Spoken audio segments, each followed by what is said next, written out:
God ಏನು ಏನಂತ ಹೇಳಿ ಕರೀತಾರ? ಡೆಸ್ಟ್ರಾಯರ್. ಹೌದಲ್ಲ?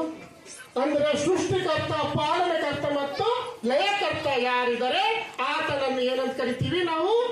ದೇವರಂತ ಕರಿತೀವಿ. ಅಂತ ಸೃಷ್ಟಿಕರ್ತ ದೇವರನ್ನು ನಾವು ಯಾರಾದ್ರೂ ನೋಡಿದೀವ? ನೋಡಿಲ್ಲ. ನಿಮಗೆ ಹಸುವಾದ್ರೆ ಯಾವ್ದಾರ ಹೋಟೆಲ್ನಲ್ಲಿ ಊಟ ಕೊಡ್ತಾರ? ಹಸು ನಿಮಗೆ ಬಟ್ಟೆ ಇಲ್ಲ ಅಂದ್ರೆ ಯಾವ್ದೇ ಒಂದು ಬಟ್ಟೆ ಅಂಗಡಿಯಲ್ಲಿ ಬಟ್ಟೆ ಕೊಡ್ತಾರ? ನಿಮಗೆ ಕಾಫಿ ಪೆನ್ ಬೇಕಾದ್ರೆ ಯಾರಾದ್ರೂ ಕಾಫಿ ಪೆನ್ ಕೊಡ್ತಾರ? ಮತ್ತೆ ಇವುಗಳನ್ನು ಪೂರೈಕೆ ಮಾಡ್ತಾ ಇರೋರು ಯಾರು?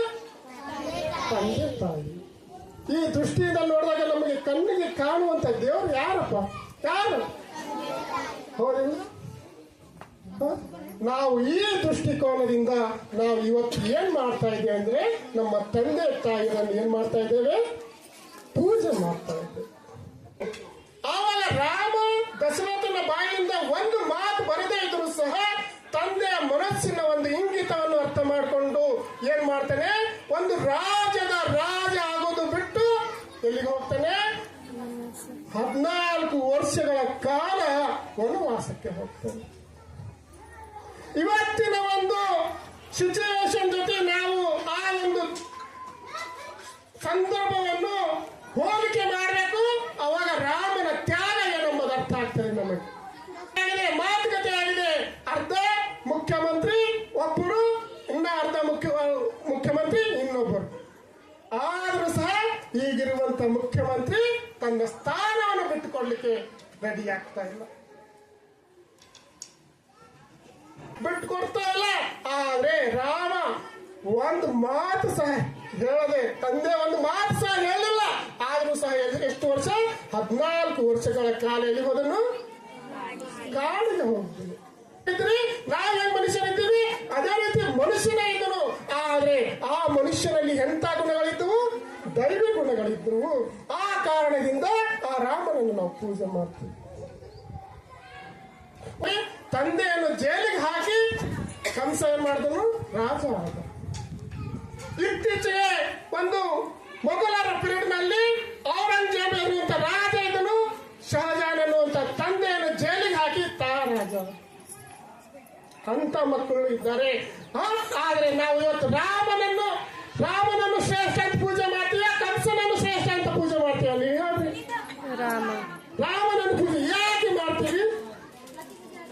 ರಾಮನಲ್ಲಿ ಅಷ್ಟೊಂದು ಶ್ರೇಷ್ಠವಾದಂತಹ ಗುಣ ಇರುವ ಕಾರಣದಿಂದ ಮಾಡ್ತೀವಿ. ಆದ್ರೆ ಕಂಸನ ಗುಣ ಇತ್ತಂದ್ರೆ ಮಾಡ್ತಿದೀವಿ ಅಲ್ಲ? ಯಾರಾದ್ರೂ ಮಾಡ್ತಾ ಇದ್ದೇವ? ಇಲ್ಲಲ್ಲ? ಹೌದಲ್ಲ? ಆದ್ರಿಂದ ನಿಮ್ಮಲ್ಲಿಯೂ ಸಹ ರಾಮನಂತಹ ಶ್ರೇಷ್ಠ ಗುಣಗಳು ಬರಲಿ ಎನ್ನುವಂತ ಉದ್ದೇಶದಿಂದ ನಮ್ಮ ತುಳಸಿರಾಮ್ ಸರ್ ಅವರು ಏನ್ ಮಾಡ್ತಾ ಇದ್ದಾರೆ? ಇವತ್ತು ಮಾತೃಪಿತೃ ಪೂಜಾ ಕಾರ್ಯಕ್ರಮವನ್ನು ಆಯೋಜನೆ ಮಾಡಿಕೊಂಡಿದ್ದಾರೆ. ಇದು ಒಂದು ಹೊಸ ಕಾರ್ಯಕ್ರಮ. ಹೊಸದಾಗಿ ಮಕ್ಕಳು ಏನ್ ಮಾಡ್ತಾ ಇದ್ದಾರೆ? ತಂದೆ ತಾಯಿಯರನ್ನು ಪೂಜೆ ಮಾಡ್ತಾ ಇದ್ದಾರೆ ಅಂತ ಅನಿಸ್ತದೆ. ಆದ್ರೆ ಇತಿಹಾಸದಲ್ಲಿ, ಈ ಜಗತ್ತಿನ ಇತಿಹಾಸದಲ್ಲಿ ಮೊಟ್ಟ ಮೊದಲು ತಂದೆ ತಾಯಿಯರನ್ನು ಪೂಜೆ ಮಾಡಿದವರು ಯಾರು ಗೊತ್ತದ? ಗಣೇಶ, ವಿಘ್ನೇಶ್ವರ ಪೂಜೆ ಮಾಡಿದ್ರು. ಮೊಟ್ಟ ಮೊದಲ ಪೂಜೆ ಯಾರಿಗೆ ಸಿಗ್ತದ? ಗಣೇಶ. ಯಾರಿಗೆ ಸಿಗ್ತದಂದ್ರೆ ಯಾರು ನನ್ನ ತಂದೆ ತಾಯಿರನ್ನು ದೇವರಂತ ಹೇಳಿ ಪೂಜೆ ಮಾಡಿದಾನೆ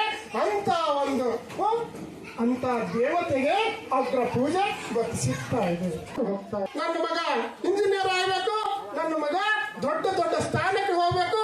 ಈ ಕಡೆ ಎಲ್ಲ ಸ್ಕೂಲ್ ಮ್ಯಾನೇಜ್ಮೆಂಟ್ ಇಂಪಾರ್ಟೆನ್ಸ್ ಕೊಡ್ತದೆ.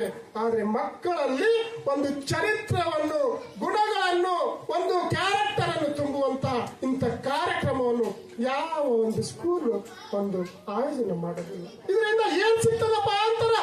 ಕೋಟ್ಯಾಂತರ ರೂಪಾಯಿಯ ಒಂದು ಆಸ್ತಿ ಒಂದು ರೇಮಂಡ್ಸ್ ಕಂಪನಿ ಇದೆ. ನನ್ನ ಮಗನೇ ಇದ್ದಾನೆ ಅಂತ ಹೇಳಿ ಏನ್ ಮಾಡಿದನು?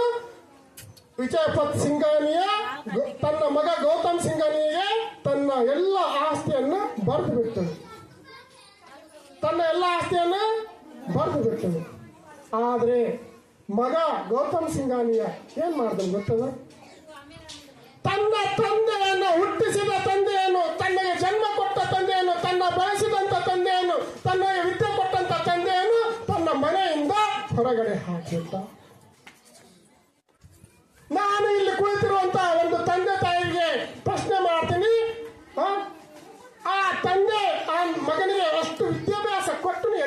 ಲಾಭ ಏನಕ್ಕೆ ಬಂತು?